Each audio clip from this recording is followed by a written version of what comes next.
Friends, welcome back to my channel. আমার এই চ্যানেলে সকলকে স্বাগতম।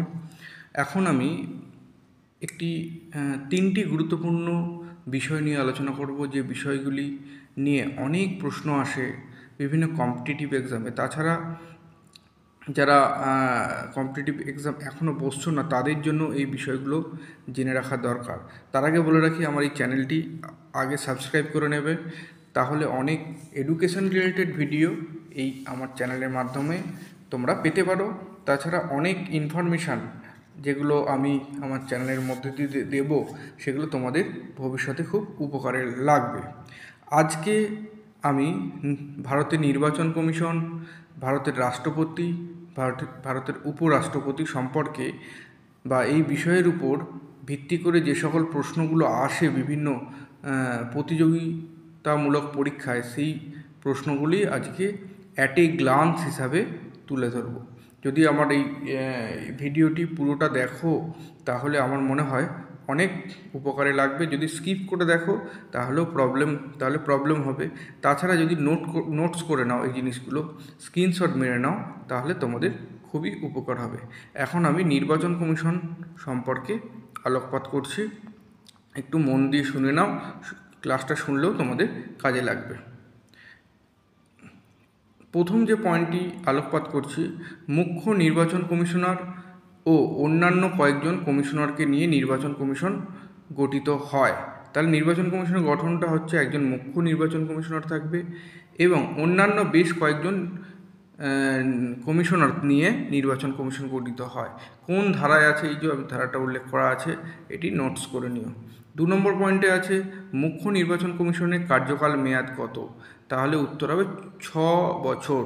ঠিক আছে। 3 নম্বর পয়েন্ট আছে, নির্বাচন কমিশনারের অবসরের সর্বাধিক বয়সসীমা কত? উত্তর হবে 65 ইয়ার্স। ঠিক আছে। এইগুলো খুব ইম্পর্টেন্ট এবং গুরুত্বপূর্ণ প্রশ্ন, যেগুলো অবশ্যই তোমাদের জেনে রাখা দরকার। এরপর হচ্ছে পার্লামেন্ট, রাজ্য বিধানসভা, রাষ্ট্রপতি, উপরাষ্ট্রপতি নির্বাচন সংক্রান্ত যাবতীয় কাজ এবং বিভিন্ন রাজনৈতিক দলকে নির্বাচনী প্রতীক দান প্রভৃতি কাজ নির্বাচন কমিশন করে থাকে। তাহলে নির্বাচন কমিশনের কাজ অ্যাট এ গ্লান্স জেনে নাও, যে পার্লামেন্ট, রাজ্য বিধানসভা, রাষ্ট্রপতি, উপরাষ্ট্রপতি নির্বাচনের ক্ষেত্রে বা লোকাল নির্বাচন, এই সকল ক্ষেত্রে নির্বাচন কমিশন তার ক্ষমতার মধ্য দিয়ে নির্বাচন করিয়ে থাকেন। ঠিক আছে। এরপরে চলে যাব আমি 5 নম্বর পয়েন্টে। 5 নম্বর পয়েন্টে বন্ধুরা কী আছে, যে সুপ্রিম কোর্টের বিচারপতিদের মতোই নির্বাচন কমিশনার পদচ্যুত হয়। তাহলে সুপ্রিম কোর্টের বিচারপতি কীভাবে পদচ্যুত হয়? রাষ্ট্রপতির দ্বারা পদচ্যুত হয়। অর্থাৎ দেয়াই আছে, দেখো, নির্বাচন কমিশনারদের পদচ্যুত করার ক্ষমতা রাষ্ট্রপতি এবং পার্লামেন্টের হাতে ন্যস্ত থাকে। ঠিক আছে। তাহলে মাথায় রেখে দিও, রাষ্ট্রপতি এই নির্বাচন কমিশনারকে পদচ্যুত করার ক্ষমতা আছে। তারপরের পয়েন্টে আমরা চলে যাব। বন্ধুরা, ভারতের প্রথম নির্বাচন কমিশনার কে ছিলেন? অনেক পরীক্ষায় আসে এবং আমি অনেক পরীক্ষায় দেখেছি, এই প্রশ্নটা খুব ইম্পর্টেন্ট। প্রথম নির্বাচন কমিশনার ছিলেন ভারতের সুকুমার সেন। ওকে। এরপরে 7 নম্বর যে প্রশ্ন আছে, প্রধান নির্বাচন কমিশনারের বেতন কত? খুব ইম্পর্টেন্ট। বর্তমানে প্রধান নির্বাচন কমিশনারের বেতন কত, এটা জেনে রাখা অবশ্যই দরকার। বেতন প্রায় 3,50,000 টাকা। ঠিক আছে। এরপর চলে যাব, ভারতের নির্বাচন কমিশন গঠন কবে হয়েছিল? 25শে জানুয়ারি 1950 সালে, প্রায় 75 বছর আগে, 75 বা তার বেশি বছর আগে। ঠিক আছে। এই দিনটাকে জাতীয় ভোটার দিবস হিসেবে পালন করা হয়। পুরো আমি খুঁটিনাটি তথ্য আমি দিয়ে দিচ্ছি, এগুলো যদি একটু তোমরা শুনে নাও বা নোটস করে নাও, সব থেকে সুবিধাজনক। এরপর 9 নম্বর পয়েন্টে আছে বন্ধুরা, যে বর্তমানে নির্বাচন কমিশনারকে, ভারতের নির্বাচন কমিশনারকে? উত্তর হবে রাজীব কুমার। রাজীব কুমার হচ্ছে মুখ্য নির্বাচন কমিশনার। তার সাথে সাথে কারা আছে? জ্ঞানেশ কুমার। এটি বললাম কয়েকটি কমিশনার থাকবে, জ্ঞানেশ কুমার আছে এখন বর্তমানে। তারপরে আছে সুখবীর সিং সান্ধু। এগুলো হচ্ছে নির্বাচন কমিশনার। কিন্তু মুখ্য নির্বাচন কমিশনার যদি পড়ে, তাহলে কী হবে? রাজীব কুমার। ঠিক আছে। এরপরে আমি চলে যাব ভারতের রাষ্ট্রপতি। ভারতের রাষ্ট্রপতি সম্পর্কে বিভিন্ন প্রশ্ন আসে, খুব ইম্পর্টেন্ট। পলিটিক্যাল সায়েন্স থেকে রাষ্ট্রপতি রিলেটেডে অনেক প্রশ্ন আসে। তাই প্রথম যেটা আছে দেখো, ভারতের রাষ্ট্রপতি প্রত্যক্ষভাবে জনগণ দ্বারা নির্বাচিত হয় না। তাই রাষ্ট্রপতি নির্বাচন কিন্তু আমরা যেভাবে প্রত্যক্ষভাবে ভোটাধিকারের মাধ্যমে প্রধানমন্ত্রীকে নির্বাচন করি, ঠিক আছে, প্রধানমন্ত্রী প্রথমত সংসদ হন, তারপর সংসদ ভবন থেকে বা লোকসভা থেকে প্রধানমন্ত্রী নির্বাচিত হয়। আমি একটু ক্লিয়ার করে দিলাম। রাষ্ট্রপতি কিন্তু সেরকমভাবে নির্বাচিত হয় না। রাষ্ট্রপতি নির্বাচিত হয় কীভাবে বলে দিচ্ছি দেখো। রাষ্ট্রপতি প্রত্যক্ষভাবে জনগণের দ্বারা নির্বাচিত না হয়ে তিনি একটি নির্বাচন মণ্ডলীর দ্বারা পরোক্ষভাবে নির্বাচিত হন। তাহলে পরোক্ষভাবে নির্বাচিত হন। কেন্দ্রীয় আইনসভা বা পার্লামেন্টের উভয়কক্ষ আমি আগের ভিডিওতে বলে এসেছি, লোকসভা এবং রাজ্যসভা। রাজ্যসভা উচ্চকক্ষ, লোকসভা হচ্ছে নিম্নকক্ষ, ঠিক আছে। এই উভয় কক্ষে নির্বাচিত সদস্যগণ এবং রাজ্যগুলির নির্বাচিত সদস্যগণ দ্বারা এক নির্বাচক মণ্ডলী এই রাষ্ট্রপতিকে নির্বাচন করেন, মানে পরোক্ষভাবে রাষ্ট্রপতি নির্বাচিত হন, ঠিক আছে। এরপরে আমি আরেকটু ক্লিয়ার করে দিচ্ছি, লোকসভা, রাজ্যসভা এবং রাজ্যের যে বিধানসভা আছে তাদের সদস্যদের দ্বারা এক বিশেষ নির্বাচন মণ্ডলীর মধ্য দিয়ে রাষ্ট্রপতি নির্বাচিত হন, ঠিক আছে। এরপরে আমরা পরের পয়েন্টে চলে যাচ্ছি। রাষ্ট্রপতি পদে পার্টিসিপেট হতে গেলে কমপক্ষে কত বছর বয়স হতে হবে? কমপক্ষে 35 বছর বয়স হতে হবে। রাষ্ট্রপতি কার্যকালের মেয়াদ কত? 5 বছর। আশা করি বুঝতে পেরেছ। রাষ্ট্রপতি কার্যকালের মেয়াদ 5 বছর। ন্যূনতম 35 বছর বয়স হতে হবে একটা রাষ্ট্রপতি নির্বাচনে দাঁড়াতে গেলে, ঠিক আছে। এরপর 4 নম্বর আছে, রাষ্ট্রপতি 3 ধরনের জরুরি ব্যবস্থার কথা বলা হয়েছে। তাহলে আমাদের দেশে রাষ্ট্রপতি মানে কি? রাষ্ট্রের প্রধান, ঠিক আছে। এই রাষ্ট্রের প্রধানই পারে জরুরিকালীন অবস্থা ঘোষণা করতে। আমাদের 3 ধরনের জরুরিকালীন অবস্থা আছে। একটি হচ্ছে বলে দিচ্ছি দেখো, রাষ্ট্রপতি 3 ধরনের জরুরি অবস্থার কথা ঘোষণা করতে পারেন। রাজ্যে প্রশাসনিক অচলাবস্থা বলতে ধরো আমাদের তো প্রায় 29টা রাজ্য আছে। ওই 29টা রাজ্যে কোনো রাজ্যে যদি কেন্দ্র বা রাষ্ট্রপতি মনে করে যে ওখানে প্রশাসনিকভাবে অচলাবস্থা চলছে, তখন জরুরি ব্যবস্থা ঘোষণা করবে। তাহলে জরুরি ব্যবস্থা কি? জরুরি ব্যবস্থা হচ্ছে সেই রাজ্যটাকে কেন্দ্র নিয়ন্ত্রণ করবে, ঠিক আছে। এরপর হচ্ছে রাষ্ট্রের জরুরি ব্যবস্থা। রাষ্ট্রের জরুরি ব্যবস্থা বলতে কোনো বৈদেশিক শত্রু বা বৈদেশিক কোনো সংস্থা যদি আমাদের দেশকে আক্রমণ করার প্রবণতা থাকে, তখন এই রাষ্ট্রীয় জরুরি ব্যবস্থা জারি করা হয়, ঠিক আছে। এরপর আর্থিক জরুরি ব্যবস্থা।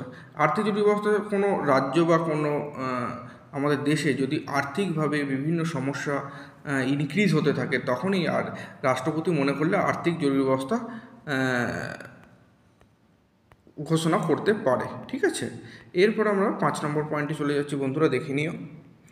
এবার বলে রাখি, যদি কোনো কনফিউশন থাকে বা প্রশ্ন থাকে আমাকে অবশ্যই কমেন্টস করো, আমি তাহলে রিপ্লাই দিতে পারবো। 5 নম্বর যে ভারতের কেন্দ্রশাসিত অঞ্চলগুলি কে পরিচালনা করেন? ভারতের কেন্দ্রশাসিত অঞ্চলগুলো অবশ্যই রাষ্ট্রপতি পরিচালনা করেন, ঠিক আছে। কেন্দ্রশাসিত অঞ্চলের ক্ষমতাটা পুরোপুরি রাষ্ট্রপতির হাতেই থাকে। 6 নম্বর পয়েন্টে আছে, যে কোনো কক্ষে বা 2 কক্ষের যৌথ অধিবেশনে রাষ্ট্রপতি ভাষণ দিতে পারে। পার্লামেন্টের 2টো কক্ষ কী কী আমরা জানি, যে একটা লোকসভা এবং রাজ্যসভা, একটা উচ্চকক্ষ একটা নিম্নকক্ষ। এই 2 কক্ষে কিন্তু রাষ্ট্রপতি ভাষণ দিতে পারেন। 7 নম্বর খুব ইম্পর্টেন্ট, আংশিক ব্যয় তহবিল রাষ্ট্রপতির হাতে থাকে, বা এমার্জেন্সি ফান্ড বা কন্টিজেন্সি ফান্ড অফ ইন্ডিয়া, এটি কিন্তু মেনলি রাষ্ট্রপতির হাতে ন্যস্ত থাকে। 8 নম্বর, কোনো কারণে রাষ্ট্রপতির পদ শূন্য হলে, কোনো কারণে যদি আমাদের দেশে রাষ্ট্রপতির পদ শূন্য হয়, তাহলে আমাদের দেশে প্রধান বিচারপতি পদটি গ্রহণ করতে পারেন, অথবা প্রধান বিচারপতিও যদি না থাকে, তাহলে আমাদের যে সুপ্রিম কোর্টের প্রবীণ মানে সবচেয়ে বয়স্ক বিচারপতি রাষ্ট্রপতির কার্যভার চালাতে পারে। তাহলে এটা মাথায় রেখে দিও। যদি কোনো কারণবশত রাষ্ট্রপতি পদ শূন্য হয় বা তাহলে নেক্সট অপশান হচ্ছে আমাদের দেশের সুপ্রিম কোর্টের প্রধান বিচারপতি। তারপরেও যদি প্রধান বিচারপতিও যদি কোনো পদ খালি থাকে, তাহলে আমাদের দেশের সুপ্রিম কোর্টের প্রবীণতম মানে বয়স্ক সবথেকে প্রবীণ বিচারপতিকে রাষ্ট্রপতির কার্যভার চালাতে হয়। ঠিক আছে, এরপরে আমরা চলে যাব 9 নম্বর পয়েন্ট। খুব গুরুত্বপূর্ণ পয়েন্ট, এটা অ্যাট এ গ্লান্স করা আছে, একটু দেখে নিও যে রাষ্ট্রপতি কোন ব্যক্তিকে নিযুক্ত বা নিয়োগ করতে পারে, কোন কোন পদকে। একটা প্রধানমন্ত্রীকে রাষ্ট্রপতি নিয়োগ করে। 2 নম্বরে প্রধানমন্ত্রীর পরামর্শক্রমে কেন্দ্রের যে সকল মন্ত্রী তাদেরকে নিয়োগ করেন কে রাষ্ট্রপতি। তারপরে যে হাইকোর্ট ও সুপ্রিম কোর্টের বিচারপতিকে রাষ্ট্রপতি নিয়োগ করেন। রাজ্যপালকে নিয়োগ করেন। অর্থ কমিশনারকে নিয়োগ করেন। অ্যাটর্নি জেনারেলকে নিয়োগ করেন। এডিটর জেনারেলকে নিয়োগ করেন। নির্বাচন কমিশনারকে নিয়োগ করেন। এবং বিভিন্ন দেশের যে রাষ্ট্রদূত আছে তাকেও কিন্তু আমাদের রাষ্ট্রপতি নিয়োগ করেন। এবং ভাষা সংক্রান্ত কমিশনের প্রধানকেও নিয়োগ করেন। এই হচ্ছে মেন ব্যাপার, এগুলো হচ্ছে এই পদগুলোকে নিয়োগ করতে পারেন রাষ্ট্রপতি। এরপরে আপনার রাষ্ট্রপতি কোন কোন পদ বা ব্যক্তিকে অপসারিত করতে পারেন। 1 নম্বর হচ্ছে হাইকোর্টের বা সুপ্রিম কোর্টের বিচারপতিদের। 2 নম্বর হচ্ছে মুখ্য নির্বাচন কমিশনারকে। 3 নম্বর হচ্ছে ইউপিএসসি চেয়ারম্যান এবং বিভিন্ন মন্ত্রীদেরও তিনি তাদের অপসারিত করতে পারেন এবং অপসারিত করতে পারেন ভারতের অ্যাটর্নি জেনারেলকে। তাই রাষ্ট্রপতির হাতে কিন্তু প্রচুর ক্ষমতা ঠিক আছে। এরপরে আমরা চলে যাবে 11 নম্বর পয়েন্ট। খুব ইম্পর্টেন্ট পয়েন্ট, এগুলো একটু নোটস করে নিও বা আমার ক্লাসটা উইদাউট স্কিপ করে দেখলে আমার মনে হয় অনেক সুবিধা হবে। 11 নম্বর পয়েন্টে কী আছে, সংবিধানে 61 নম্বর ধারায় 61 নম্বর ধারায় রাষ্ট্রপতির পদচ্যুতি বিষয়ে নিয়ে উল্লেখ করা হয়েছে। তাহলে কোন প্রশ্ন আসতে পারে, কোন ধারায় রাষ্ট্রপতির পদচ্যুতি সম্পর্কে উল্লেখ করা হয়েছে? তাহলে সংবিধানে 61 নম্বর ধারায়। এবং এই রাষ্ট্রপতির যে পদচ্যুতি পদ্ধতিটিকে বলা হচ্ছে ইমপিচমেন্ট পদ্ধতি। মাথায় রেখে দিও, এটা ইমপিচমেন্ট পদ্ধতি হলো রাষ্ট্রপতি পদচ্যুতি করার পদ্ধতিকে বলা হচ্ছে ইমপিচমেন্ট পদ্ধতি। ঠিক আছে, তাহলে আরেকটি প্রশ্ন আসতে হবে, রাষ্ট্রপতিকে পদচ্যুত করতে কোন পদ্ধতি অ্যাপ্লাই করতে হয়? তখন অবশ্যই হবে ইমপিচমেন্ট পদ্ধতি। ঠিক আছে, এরকমভাবে অনেক ঘুরিয়ে প্রশ্ন আসে কম্পিটিটিভ এক্সামে, সেগুলো এর মধ্যেই আসবে, আশা করছি এর মধ্যেই আসবে, একটু নোটস করে নিও। 12 নম্বর, রাষ্ট্রপতি পদ শূন্য হলে সেই পদ কিন্তু ফাঁকা রাখা যাবে না, 6 মাসের মধ্যে রাষ্ট্রপতির পদকে পুনরায় নিয়োগ করতে হবে। 13 নম্বর পয়েন্টে আছে, সদস্যদের অনুমোদন ছাড়া রাষ্ট্রপতি শাসন সর্বাধিক 2 মাস বলবৎ হতে পারে। রাষ্ট্রপতি কোনো কারণবশত যদি জরুরিকালীন ব্যবস্থা ডাকেন তাহলে সেই 2 মাস পর্যন্ত এটা বলবৎ থাকতে পারে। 14 নম্বর, রাষ্ট্রপতি বিল বাতিল করার ক্ষমতাকে বলা হয় ভেটো পাওয়ার। রাষ্ট্রপতি কোনো বিলকে, সমস্ত বিল রাষ্ট্রপতির কাছে যায়, সেই রাষ্ট্রপতি যদি বিলকে বাতিল করার তার হাতে যে ক্ষমতা আছে তাকে বলা হচ্ছে রাষ্ট্রপতির ভেটো ক্ষমতা বা ভেটো পাওয়ার। ঠিক আছে, এরপরে আমি চলে যাব 15 নম্বর পয়েন্টে, খুব ইম্পর্টেন্ট পয়েন্ট, এটি নোটস করে নিও। 15 নম্বর পয়েন্টে কী বলছে বন্ধুরা, যে সংসদীয় কোনো বিল রাষ্ট্রপতির নিকট আসলে তিনি বিলের সম্মতিও দিতে পারেন এবং অসম্মতিও দিতে পারেন। ঠিক আছে, এবং তিনি সম্মতি এবং অসম্মতি জ্ঞাপন না করে সংসদে সংসদে মানে লোকসভা হতে পারে, রাজ্যসভা, ফেরত না পাঠিয়ে অনির্দিষ্টকালের জন্য বিলটাকে চেপে রাখার একটা ক্ষমতা আছে। যে রাষ্ট্রপতি যদি মনে করছে যে এই বিলটাকে আমি এখন পাঠাবো না, আমি সম্মতিও দিলাম না, অসম্মতিও দিলাম না, এই বিলটাকে আমি সংসদে ফেরত পাঠালাম না, এই যে ক্ষমতা রাষ্ট্রপতির, এটা হচ্ছে ক্ষমতা, এই ক্ষমতাটাকে বলা হচ্ছে পকেট ভেটো। তাহলে মাথায় রেখে দিও পকেট ভেটো কাকে বলে। তাহলে পকেট ভেটো কে প্রয়োগ করতে পারে? এরা অনেক ঘুরিয়ে প্রশ্ন আসতে পারে, তাহলে পকেট ভেটো প্রয়োগ করতে পারে রাষ্ট্রপতি। লাস্ট প্রশ্ন খুব ইম্পর্টেন্ট, ভারতের বর্তমান রাষ্ট্রপতি কে? ভারতের বর্তমান রাষ্ট্রপতি দ্রৌপদী মুর্মু। কোন পিরিয়ড থেকে তিনি রাষ্ট্রপতি হয়েছেন? 25শে জুলাই 2022 সালে রাষ্ট্রপতি পদে তিনি শপথ গ্রহণ করেন। ঠিক আছে, এই হচ্ছে ব্যাপার। তাহলে আরও প্রশ্ন আসতে পারে, ভারতের প্রথম রাষ্ট্রপতি কে? ভারতের প্রথম রাষ্ট্রপতি হলো ডক্টর রাজেন্দ্র প্রসাদ। ঠিক আছে, এরপরে আমরা চলে উপরাষ্ট্রপতি, প্রেসিডেন্ট। ঠিক আছে, প্রথম পয়েন্টটি আছে নির্বাচন, উপরাষ্ট্রপতি কীভাবে নির্বাচিত হয়। পার্লামেন্টের উভয় কক্ষ, আমি বলেছি পার্লামেন্টের উভয় কক্ষ হচ্ছে, উচ্চকক্ষ হচ্ছে রাজ্যসভা, নিম্নকক্ষ হচ্ছে লোকসভা। উভয় কক্ষের সদস্যদের নিকট গঠিত নির্বাচন সংস্থা কর্তৃক একক হস্তান্তরযোগ্য সমানুপাতিক প্রতিনিধিত্বের ভিত্তিতে গোপন ব্যালটে রাষ্ট্রপতি নির্বাচন হন। ঠিক আছে, তাহলে রাষ্ট্রপতি নির্বাচন হয় পার্লামেন্টের উভয় কক্ষের প্রতিনিধিদের দ্বারা, এবং কিভাবে হয়, একক হস্তান্তরযোগ্য সমানুপাতিক প্রতিনিধিত্বে একটি গোপন ব্যালটের মাধ্যমে উপরাষ্ট্রপতি নির্বাচিত হন। ঠিক আছে, উপরাষ্ট্রপতি হতে গেলে কমপক্ষে বয়সসীমা কত, কমপক্ষে বয়স কত হবে, 35 বছর। কার্যকাল ক বছর হয়, 5 বছর। উপরাষ্ট্রপতিকে শপথ বাক্য পাঠ করেন কে, রাষ্ট্রপতি। দেখো, রাষ্ট্রপতির প্রচুর ক্ষমতা, আমাদের দেশের রাষ্ট্রপতি প্রচুর ক্ষমতা, কিন্তু একটা কথা বলে, রাষ্ট্রপতির ক্ষমতাটা হচ্ছে নিয়ম সর্বস্ব। ঠিক আছে, 5 নম্বর, উপরাষ্ট্রপতি তার পদত্যাগপত্র কাকে পাঠাতে পারে, প্রশ্ন অনেক কনফিউশন প্রশ্ন, কিন্তু উপরাষ্ট্রপতি তার যদি মনে করে উপরাষ্ট্রপতি আমি থাকবো না পদে, তার পদত্যাগপত্র কার কাছে পাঠায়, এটা নোটস করে নিই, লোকসভার অধ্যক্ষের নিকট। ঠিক আছে, লোকসভার অধ্যক্ষকে তার পদত্যাগপত্র প্রেরণ করতে হয়। ঠিক আছে, এরপরে আমি চলে যাব 6 নম্বর পয়েন্টে। 6 নম্বর পয়েন্টে কী আছে, উপরাষ্ট্রপতি অপসারণের প্রস্তাব পাস হয় কেবলমাত্র রাজ্যসভায়। তাহলে যে প্রস্তাবটা অপসারণ করার যে প্রস্তাব পাস হবে সেটা কেবলমাত্র রাজ্যসভায়। 7 নম্বর, উপরাষ্ট্রপতি পদ শূন্য হলে সুপ্রিম কোর্টের প্রধান বিচারপতি সাময়িকভাবে তার কার্যভার সম্পাদন করে থাকেন। তাহলে রাষ্ট্রপতি ও উপরাষ্ট্রপতি পরের স্থানটাই হচ্ছে কিন্তু সুপ্রিম কোর্টের প্রধান বিচারপতি।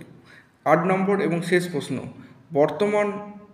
বর্তমানে উপরাষ্ট্রপতির দায়িত্বভার কে গ্রহণ করে আছে আমাদের দেশে, জগদীপ ধনকর, 11ই আগস্ট 2022 সালে। আচ্ছা, জগদীপ ধনকর আমাদের কিন্তু রাজ্যপাল ছিল, এটা মাথায় রেখে দিও।